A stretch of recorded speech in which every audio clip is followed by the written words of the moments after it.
బీసీలపై BJP ప్రభుత్వం నిరంకుశ ప్రవర్తనను నిరసిస్తూ కేంద్రంలో బీజేపీ ప్రభుత్వం వెంటనే 42% బీసీల రిజర్వేషన్ అమలుపరిచేలా చర్యలు చేపట్టాలని డిమాండ్ చేస్తూ చేపట్ట బీసీ బంధు కార్యక్రమంలో వనపర్తి శాసనసభ్యులు గౌరవ శ్రీ థూడి మేఘారెడ్డి గారు పాల్గొన్నారు. ఈ సందర్భంగా ఆయన కాంగ్రెస్ పార్టీ నాయకులు కార్యకర్తలు పార్టీ శ్రేణులతో పాటు వనపర్తి క్యాంపు కార్యాలయంలో నుంచి మోటార్ సైకిల్ ర్యాలీ చేపట్టి యూకో బ్యాంక్, గాంధీ చౌక, కమాండ్, గవర్నమెంట్ హాస్పిటల్, వివేకానంద చౌరస్తా, పాలిటెక్నిక్ బస్టాండ్, రామాలయం నుంచి తిరుగుతూ ఆర్టీసీ డిపో రాజు చౌరస్తాకు చేరుకుని బంద్లో పాల్గొన్నారు.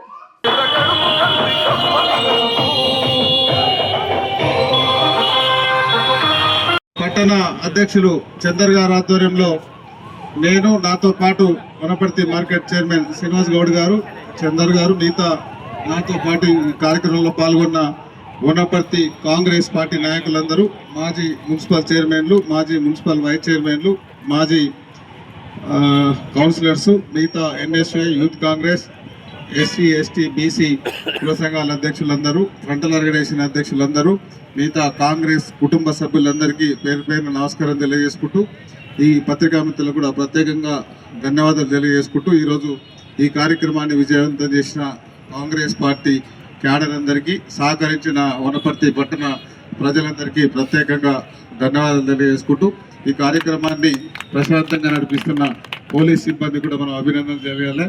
దాంతోపాటు ఈ కార్యక్రమానికి ముఖ్య ఉద్దేశం గౌరవ మన కాబోయే భావి భారత ప్రధాని రాహుల్ గాంధీ గారు కన్యాకుమారి నుంచి కశ్మీర్ వరకు పాదయాత్ర చేసినప్పుడు 4000 కిలోమీటర్లు ఆయన పాదయాత్ర చేసినప్పుడు, పాదయాత్రతో పాటు ఉదయం, సాయంత్రము, మధ్యాహ్నము టిఫిన్ చేసేటప్పుడు, భోజనం చేసేటప్పుడు, సాయంత్రం సివిల్ సొసైటీతో అందరు మేధావులతో మాట్లాడినప్పుడు ఈ భారతదేశానికి ఏం కావాలి, 10 సంవత్సరాల నుంచి ఈ బీజేపీ పార్టీ మనకి ఏం చేస్తుంది, మనకి ఏం కావాలి, ఏం అన్యాయం అయిపోతున్న ఉద్దేశంతో అందరితో చర్చలు అయిపోయిన తర్వాత ఢిల్లీ పోయిన తర్వాత అప్పుడే మన తెలంగాణ రాష్ట్ర ఎలక్షన్స్ వచ్చినాయి.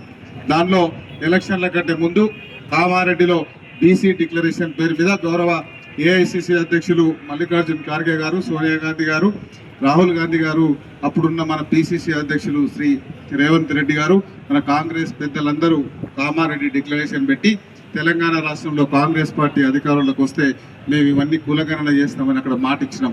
ఆ మాట ప్రకారం తెలంగాణలో ఉన్న బీసీలు, ఎస్సీ, ఎస్టీ అందరూ మన కాంగ్రెస్ పార్టీని ఆశీర్వదించి, దీవించి 96 లక్షల మంది ఓట్లు వేసేసి మనల్ని ఆశీర్వదించారు. ఆశీర్వదించిన తర్వాత గౌరవ అప్పుడున్న పిసిసి ప్రెసిడెంట్ రేవంత్ రెడ్డి గారు మన తెలంగాణ రాష్ట్రానికి ముఖ్యమంత్రి అయిన తర్వాత రాహుల్ గాంధీ గారు పిలిచి మనం కామారెడ్డిలో మాట ఇచ్చినాం. భారతదేశ ప్రజల ఆలోచన విధానం, మేము ఎంతమంది ఉన్నాం, మా క్యాస్ట్ ఏంటి, మాకు ఏమి ఇస్తున్నారు, మేము ఎంతమంది ఉన్నాం భారతదేశంలో, ఇది ఎక్కడో దగ్గర స్టార్ట్ కావాలి కాబట్టి మనం కామారెడ్డిలో మాట ఇచ్చినాం. డైనమిక్ ముఖ్యమంత్రి, నీ కులం రెడ్డి అయినా సరే కులగణన చేసి భారతదేశానికి నీవు ఆదర్శం కావాలని మన రేవంత్ రెడ్డి గారిని ఆదేశిస్తే, మన పార్టీ ఆదేశించిన ప్రకారం గౌరవ రేవంత్ రెడ్డి గారు 104,000 మంది అధికారులను పెట్టి ఎక్కడ ఏమి ఇబ్బంది లేకుండా, ఎక్కడ తడబాటు లేకుండా తెలంగాణ రాష్ట్రంలో కులగణన చేసినాం. కులగణన చేసిన తర్వాత మళ్ళీ ఎవరైనా మిస్టేక్ అయితే మళ్ళీ 15 రోజులు టైం ఇచ్చినాం, మళ్ళీ చేసినాం. అక్కడికి ఎవరికైనా ఓపిక లేకపోతే ఆన్లైన్లో చేయించినాం, ఆన్లైన్ అవకాశం ఇచ్చినాం. అట్లా మొత్తం అయిన తర్వాత తెలంగాణ రాష్ట్రంలో మ్యాక్సిమం అంత మంది తీసుకున్నారు. 1.2% మాత్రం తీసుకోలే, అంటే వాళ్ళు కొంచెం వేరే దేశం నుండో ఇంకెక్కడుండో. అందులో మన మహానుభావులు ఈ తెలంగాణ రాష్ట్ర సమితి, భారత రాష్ట్ర సమితిలో 2 ఉన్నారు పెద్ద మనుషులు. హరీష్ రావు తీసుకోలే, కవిత తీసుకోలే, కేటీఆర్ తీసుకోలే, కేసీఆర్ తీసుకోలే. వాళ్ళు నైతిక హక్కు లేదు వాళ్ళకి ప్రజలు తిరగడానికి. సరే, వాళ్ళని పక్కన పెడదాం, వాళ్ళు తెలంగాణ ప్రజలు గారు, అదొక అంశం. దాని తర్వాత అన్నీ తీసుకొచ్చి కులగణన చేసి మొత్తం రికార్డు చేసి జీరాక్స్ లాగా తెలంగాణ రాష్ట్రాన్ని జీరాక్స్ లాగా చేసి ఏ కాస్ట్ ఎంత ఉంది, ఏ కులం ఎంత ఉంది, ఎవరెంతమంది ఉన్నారు ఆన్లైన్లో పెట్టేసినాం. ఇప్పుడు ఎక్కడ బటన్ నొక్కినా వనపర్తిలో 1వ వార్డులో ఎంతమంది ఏ క్యాస్ట్ తెలుస్తుంది. అంత పారదర్శకంగా చేసి అసెంబ్లీ పెట్టినాం. అసెంబ్లీ పెట్టి అసెంబ్లీలో బిల్లు పాస్ చేసినాం. బిల్లు పాస్ చేసి క్యాబినెట్ పెట్టి క్యాబినెట్లో ఆర్డినెన్స్ తెచ్చినాం. క్యాబినెట్లో ఆర్డినెన్స్ తెచ్చిన తర్వాత తెలంగాణ రాష్ట్ర పరిధి కానీ 28 రాష్ట్రాల్లో ఏ రాష్ట్రంలో కూడా రాష్ట్ర ప్రభుత్వానికి అధికారం ఉండదు. కాబట్టి మనం గవర్నర్ గారికి ఇచ్చినాం. గవర్నర్ గారు రాష్ట్రపతికి పంపించాలి, సంతకం పెట్టి రాష్ట్రపతి గారికి పంపించాలి. దానికి ఒక టైం ఉంటుంది. గవర్నర్ గారికి ఏ పేపర్ ఇచ్చినా రాష్ట్ర ప్రభుత్వం 90 రోజులలో క్లియర్ చేయలే. 90 రోజులు అయిపోయింది, అన్ని లేట్ అవుతుంది. సో మనల్ని పోయి అడిగినరు, సరే అని చెప్పిండు, చేయట్లేదు. ఎందుకు చేయట్లేదు అంటే అక్కడున్న బీజేపీ పార్టీ వాళ్ళ ఆదేశాల మేరకు చేయట్లేదు. సరే చేయకపోతే మన చట్టంలో ఇంకో ఆప్షన్ ఉంటుంది రాష్ట్ర ప్రభుత్వానికి. రెండో ఆప్షన్ తీసుకున్నాం. రెండో ఆప్షన్ తీసుకొని మూడ్ ఆఫ్ ద హౌస్ అసెంబ్లీలో అన్ని పార్టీల వాళ్ళందరి అభిప్రాయాలు తీసుకొని ఆ మూడ్ ఆఫ్ ద హౌస్ అంటే 119 మంది ఎమ్మెల్యేలు ఏకదాటి మీద తీర్మానం చేస్తే దాన్ని అమలు చేసే అధికారం గవర్నర్ గారికి ఉంటుంది.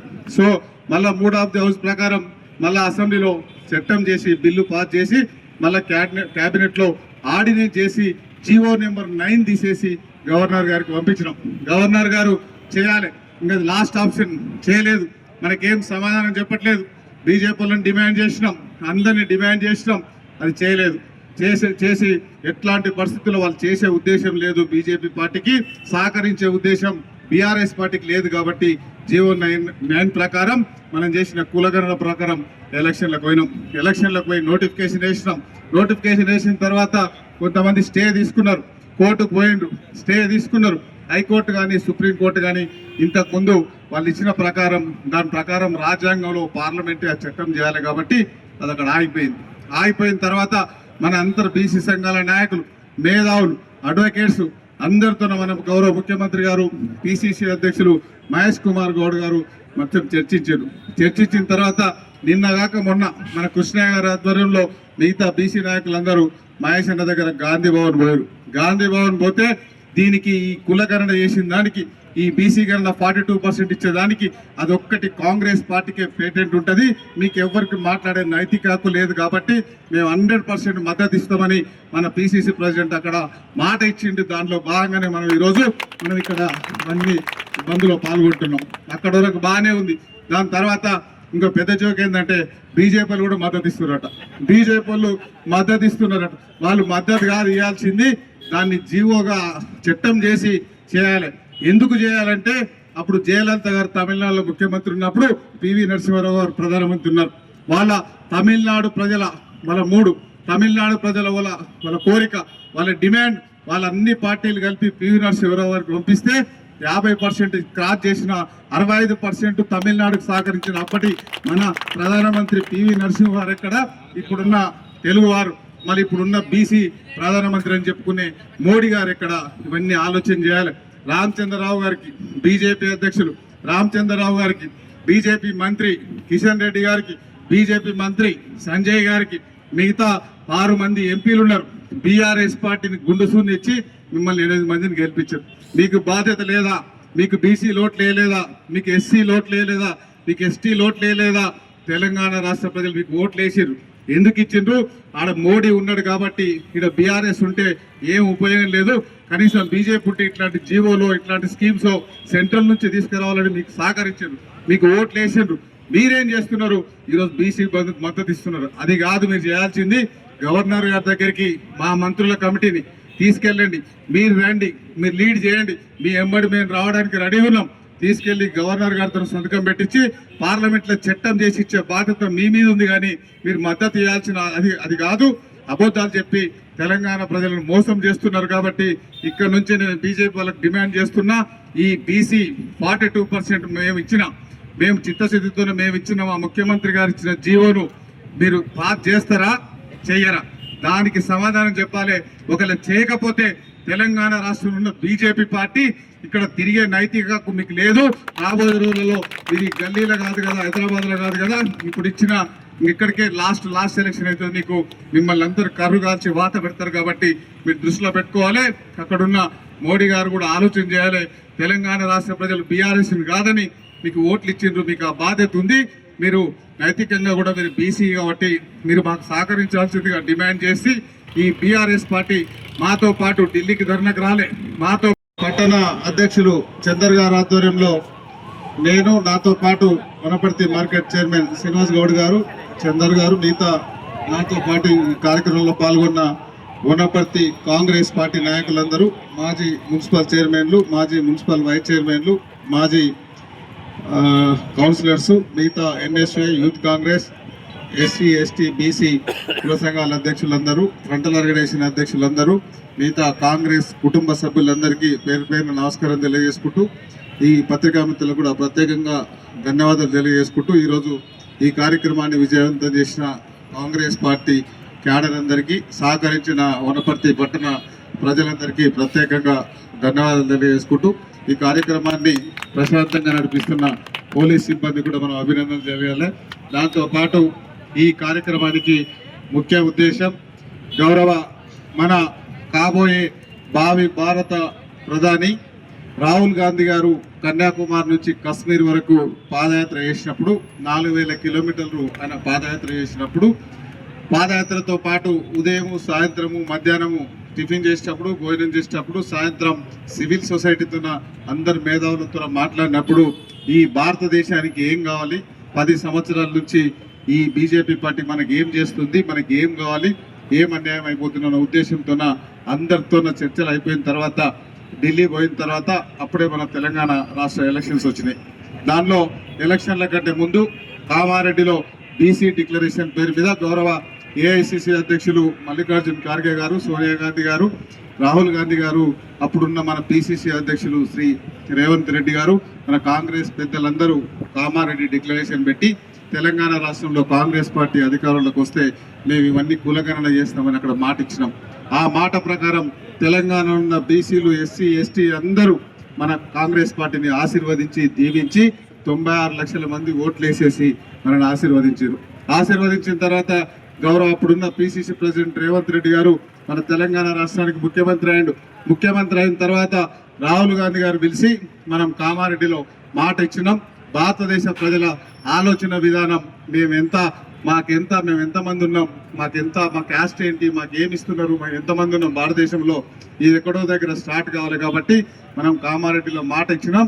డైనమిక్ ముఖ్యమంత్రి, నీ కులం రెడ్డి అయినా సరే కులగణన చేసి భారతదేశానికి నీవు ఆదర్శం కావాలని మన రేవంత్ రెడ్డి గారిని ఆదేశిస్తే మన పార్టీ ఆదేశించిన ప్రకారం గౌరవ రేవంత్ రెడ్డి గారు 104,000 మంది అధికారులను పెట్టి ఎక్కడ ఏమి ఇబ్బంది లేకుండా, ఎక్కడ తడబాటు లేకుండా తెలంగాణ రాష్ట్రంలో కులగణన చేసినాం. కులగణన చేసిన తర్వాత మళ్ళీ ఎవరైనా మిస్టేక్ అయితే మళ్ళీ 15 రోజులు టైం ఇచ్చినాం, మళ్ళీ చేసినాం. అక్కడికి ఎవరికైనా ఓపిక లేకపోతే ఆన్లైన్లో చేయించినాం, ఆన్లైన్ అవకాశం ఇచ్చినాం. అట్లా మొత్తం అయిన తర్వాత తెలంగాణ రాష్ట్రంలో మ్యాక్సిమం అంత మంది తీసుకున్నారు. 1.2% మాత్రం తీసుకోలే, అంటే వాళ్ళు కొంచెం వేరే దేశం నుండో ఇంకెక్కడుండో. అందులో మన మహానుభావులు ఈ తెలంగాణ రాష్ట్ర సమితి, భారత రాష్ట్ర సమితిలో 2 ఉన్నారు పెద్ద మనుషులు. హరీష్ రావు తీసుకోలే, కవిత తీసుకోలే, కేటీఆర్ తీసుకోలే, కేసీఆర్ తీసుకోలే. వాళ్ళు నైతిక హక్కు లేదు వాళ్ళకి ప్రజలు తిరగడానికి. సరే వాళ్ళని పక్కన పెడదాం, వాళ్ళు తెలంగాణ ప్రజలు గారు, అదొక అంశం. దాని తర్వాత అన్నీ తీసుకొచ్చి కులగణన చేసి మొత్తం రికార్డు చేసి జీరాక్స్ లాగా తెలంగాణ రాష్ట్రాన్ని జీరాక్స్ లాగా చేసి ఏ కాస్ట్ ఎంత ఉంది, ఏ కులం ఎంత ఉంది, ఎవరెంతమంది ఉన్నారు ఆన్లైన్లో పెట్టేసినాం. ఇప్పుడు ఎక్కడ బటన్ నొక్కినా వనపర్తిలో 1వ వార్డులో ఎంతమంది ఏ క్యాస్ట్ తెలుస్తుంది. అంత పారదర్శకంగా చేసి అసెంబ్లీ పెట్టినాం. అసెంబ్లీ పెట్టి అసెంబ్లీలో బిల్లు పాస్ చేసినాం. బిల్లు పాస్ చేసి క్యాబినెట్ పెట్టి క్యాబినెట్లో ఆర్డినెన్స్ తెచ్చినాం. క్యాబినెట్లో ఆర్డినెన్స్ తెచ్చిన తర్వాత తెలంగాణ రాష్ట్ర పరిధి కానీ 28 రాష్ట్రాల్లో ఏ రాష్ట్రంలో కూడా రాష్ట్ర ప్రభుత్వానికి అధికారం ఉండదు. కాబట్టి మనం గవర్నర్ గారికి ఇచ్చినాం. గవర్నర్ గారు రాష్ట్రపతికి పంపించాలి, సంతకం పెట్టి రాష్ట్రపతి గారికి పంపించాలి. దానికి ఒక టైం ఉంటుంది. గవర్నర్ గారికి ఏ పేపర్ ఇచ్చినా రాష్ట్ర ప్రభుత్వం 90 రోజులలో క్లియర్ చేయాలి. చేయలే, 90 రోజులు అయిపోయింది, అన్ని లేట్ అవుతుంది. సో మనల్ని పోయి అడిగినరు, సరే అని చెప్పిండు, చేయట్లేదు. ఎందుకు చేయట్లేదు అంటే అక్కడున్న బీజేపీ పార్టీ వాళ్ళ ఆదేశాల మేరకు చేయట్లేదు. సరే చేయకపోతే మన చట్టంలో ఇంకో ఆప్షన్ ఉంటుంది రాష్ట్ర ప్రభుత్వానికి. 2వ ఆప్షన్ తీసుకున్నాం. 2వ ఆప్షన్ తీసుకొని 3 ఆఫ్ ద హౌస్ అసెంబ్లీలో అన్ని పార్టీల వాళ్ళందరి అభిప్రాయాలు తీసుకొని ఆ 3 ఆఫ్ ద హౌస్ అంటే 119 మంది ఎమ్మెల్యేలు ఏకదాటి మీద తీర్మానం చేస్తే దాన్ని అమలు చేసే అధికారం గవర్నర్ గారికి ఉంటుంది. సో మళ్ళీ 3 ఆఫ్ ది హౌస్ ప్రకారం మళ్ళీ అసెంబ్లీలో చట్టం చేసి బిల్లు పాస్ చేసి మళ్ళీ క్యాబినెట్లో ఆర్డినెన్స్ చేసి జీవో నెంబర్ 9 తీసేసి గవర్నర్ గారికి పంపించినాం. గవర్నర్ గారు చేయాలి, ఇంకా లాస్ట్ ఆప్షన్ చేయలేదు. మనకేం సమాధానం చెప్పట్లేదు. బీజేపీ వాళ్ళని డిమాండ్ చేసినాం, అందరినీ డిమాండ్ చేసినాం, అది చేయలేదు. చేసి ఎట్లాంటి పరిస్థితుల్లో వాళ్ళు చేసే ఉద్దేశం లేదు. బీజేపీ పార్టీకి సహకరించే ఉద్దేశం బీఆర్ఎస్ పార్టీకి లేదు. కాబట్టి జీవో 9 ప్రకారం మనం చేసిన కులగణన ప్రకారం ఎలక్షన్లకు పోయినాం. ఎలక్షన్లకు పోయి నోటిఫికేషన్ వేసినాం. నోటిఫికేషన్ వేసిన తర్వాత కొంతమంది స్టే తీసుకున్నారు, కోర్టుకు పోయిండ్రు, స్టే తీసుకున్నారు. హైకోర్టు కానీ సుప్రీంకోర్టు కానీ ఇంతకుముందు వాళ్ళు ఇచ్చిన ప్రకారం దాని ప్రకారం రాజ్యాంగంలో పార్లమెంట్ ఆ చట్టం చేయాలి కాబట్టి అది అక్కడ ఆగిపోయిన తర్వాత మన అంతర్ బీసీ సంఘాల నాయకులు, మేధావులు, అడ్వకేట్స్ అందరితో మనం గౌరవ ముఖ్యమంత్రి గారు, పిసిసి అధ్యక్షులు మహేష్ కుమార్ గౌడ్ గారు మొత్తం చర్చించిన తర్వాత నిన్నగాక మొన్న మన కృష్ణయ్య గారి ఆధ్వర్యంలో మిగతా బీసీ నాయకులందరూ మహేష్ అన్న దగ్గర గాంధీ భవన్ పోతే దీనికి ఈ కులగణన చేసిన దానికి, ఈ బీసీ గణన 42% ఇచ్చేదానికి అదొక్కటి కాంగ్రెస్ పార్టీకే పేటెంట్ ఉంటుంది. మీకు ఎవరికి మాట్లాడే నైతిక హక్కు లేదు కాబట్టి మేము 100% మద్దతు ఇస్తామని మన పిసిసి ప్రెసిడెంట్ అక్కడ మాట ఇచ్చిండు. దాంట్లో భాగంగానే మనం ఈరోజు ఇక్కడ అన్ని బంద్లో పాల్గొంటున్నాం. అక్కడ వరకు బాగానే ఉంది. దాని తర్వాత ఇంకో పెద్ద జోక్ ఏంటంటే బీజేపీ కూడా మద్దతు ఇస్తున్నారట. వాళ్ళు మద్దతు కాదు ఇవ్వాల్సింది, దాన్ని జీవోగా చట్టం చేసి చేయాలి. ఎందుకు చేయాలంటే అప్పుడు జయలలిత గారు తమిళనాడులో ముఖ్యమంత్రి ఉన్నప్పుడు పివి నరసింహారావు గారు ప్రధానమంత్రి ఉన్నారు. వాళ్ళ తమిళనాడు ప్రజల తమిళనాడు ప్రజల వాళ్ళ కోరిక, వాళ్ళ డిమాండ్, వాళ్ళ అన్ని పార్టీలు కలిపి పివి నరసింహారావు గారికి పంపిస్తే 50% క్రాస్ చేసిన 65% తమిళనాడుకు సహకరించిన అప్పటి మన ప్రధానమంత్రి పివి నరసింహారావు ఎక్కడ, ఇప్పుడున్న తెలుగువారు, మళ్ళీ ఇప్పుడున్న బీసీ ప్రధానమంత్రి అని చెప్పుకునే మోడీ గారు ఎక్కడ, ఇవన్నీ ఆలోచన చేయాలి. రామచంద్రరావు గారికి, బీజేపీ అధ్యక్షులు రామచంద్రరావు గారికి, బీజేపీ మంత్రి కిషన్ రెడ్డి గారికి, బీజేపీ మంత్రి సంజయ్ గారికి, మిగతా 6 మంది ఎంపీలు ఉన్నారు. బీఆర్ఎస్ పార్టీని గుండుసూని ఇచ్చి మిమ్మల్ని 8 మందిని గెలిపించారు. మీకు బాధ్యత లేదా? మీకు బీసీ లోట్లు వేయలేదా? మీకు ఎస్సీ లోట్లు వేయలేదా? మీకు ఎస్టీ లోట్లు వేయలేదా? తెలంగాణ రాష్ట్ర ప్రజలు మీకు ఓట్లు వేసారు. ఎందుకు ఇచ్చిండ్రు? ఆడ మోడీ ఉన్నాడు కాబట్టి. ఇక్కడ బీఆర్ఎస్ ఉంటే ఏం ఉపయోగం లేదు. కనీసం బీజేపీ ఉంటే ఇట్లాంటి జీవోలో ఇట్లాంటి స్కీమ్స్ సెంట్రల్ నుంచి తీసుకురావాలని మీకు సహకరించారు, మీకు ఓట్లు వేసిండ్రు. మీరేం చేస్తున్నారు? ఈరోజు బీసీ బంధుకు మద్దతు ఇస్తున్నారు. అది కాదు మీరు చేయాల్సింది. గవర్నర్ గారి దగ్గరికి మా మంత్రుల కమిటీని తీసుకెళ్ళండి. మీరు రండి, మీరు లీడ్ చేయండి. మీ ఎంబడి మేము రావడానికి రెడీ ఉన్నాం. తీసుకెళ్లి గవర్నర్ గారితో సంతకం పెట్టించి పార్లమెంట్లో చట్టం చేసి ఇచ్చే బాధ్యత మీ మీద ఉంది. కానీ మీరు మద్దతు ఇవ్వాల్సిన అది కాదు. అబద్ధాలు చెప్పి తెలంగాణ ప్రజలను మోసం చేస్తున్నారు. కాబట్టి ఇక్కడ నుంచి నేను బీజేపీ వాళ్ళకి డిమాండ్ చేస్తున్నా, ఈ బీసీ 42% మేము చిత్తశుద్ధితోనే మేము ఇచ్చిన మా ముఖ్యమంత్రి గారు ఇచ్చిన జీవోను మీరు పాస్ చేస్తారా, చెయ్యరా? దానికి సమాధానం చెప్పాలి. ఒకవేళ చేయకపోతే తెలంగాణ రాష్ట్రంలో ఉన్న బీజేపీ పార్టీ ఇక్కడ తిరిగే నైతిక హక్కు మీకు లేదు. రాబోయే రోజులలో ఇది గల్లీలో కాదు కదా, హైదరాబాద్లో కాదు కదా, ఇప్పుడు ఇచ్చిన ఇక్కడికే లాస్ట్ సెలక్షన్ అవుతుంది. మీకు మిమ్మల్ని అందరూ కర్రు కాల్చి వాత పెడతారు. కాబట్టి మీరు దృష్టిలో పెట్టుకోవాలి. అక్కడున్న మోడీ గారు కూడా ఆలోచన చేయాలి. తెలంగాణ రాష్ట్ర ప్రజలు బీఆర్ఎస్ని కాదని మీకు ఓట్లు ఇచ్చిండ్రు. మీకు ఆ బాధ్యత ఉంది. మీరు నైతికంగా కూడా మీరు బీసీ కాబట్టి మీరు మాకు సహకరించాల్సిందిగా డిమాండ్ చేసి, ఈ బీఆర్ఎస్ పార్టీ మాతో పాటు ఢిల్లీకి ధర్నాకు రాలే, మాతో పాటు గవర్నర్ దగ్గరకు రాలే, వాళ్ళు కులగణన పాల్గొనలే. ఆ బీఆర్ఎస్ పార్టీ కూడా తెలంగాణ రాష్ట్రంలో తిరిగే నైతిక హక్కు లేదు. వాళ్ళు ఇక్కడ మనతో పనిచేసే నైతిక హక్కు లేదు. వాళ్ళకు కూడా డిమాండ్ చేస్తున్నాం. మీరందరూ ఇప్పుడు కూడా మీ కేసీఆర్ ప్రెస్ మీట్ పెట్టి 2 సార్లు ముఖ్యమంత్రి అయ్యాడు, బాధ్యత లేదా? మీరు బయటకు వచ్చి ఫామ్ హౌస్ నుంచి బయటకు వచ్చి నేను బీసీలకు మద్దతు ఇస్తున్నానే దమ్ము ధైర్యం నీకుంటే ప్రెస్ మీట్ పెట్టు, ఇవన్నీ చేయి.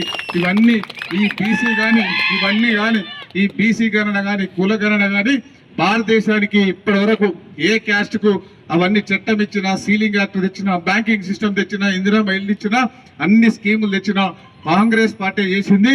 ఒకవేళ మీరు చేయకపోతే ఇట్లే అడ్డపడితే ఇంకా చూస్తున్నాగానే 3 ఏళ్ళు అవుతుంది. మా రాహుల్ గాంధీ గారు పీఎం అవుతారు. ఫస్ట్ సంతకం బీసీల కోసం సంతకం పెట్టే బాధ్యత రాహుల్ గాంధీ గారు తీసుకుంటారు. ఇవన్నీ మీరు దృష్టిలో పెట్టుకొని మీరందరూ సహకరించాల్సిందిగా కోరుతూ, ఈ కార్యక్రమంలో ఇంత పెద్ద ఎత్తున పాల్గొన్న కాంగ్రెస్ కుటుంబ సభ్యులందరికీ, సహకరించిన వనపర్తి పట్టణ ప్రజలందరికీ మళ్ళొక్కసారి ప్రత్యేకంగా ధన్యవాదాలు తెలియజేసుకుంటూ నమస్కారం. Thank you.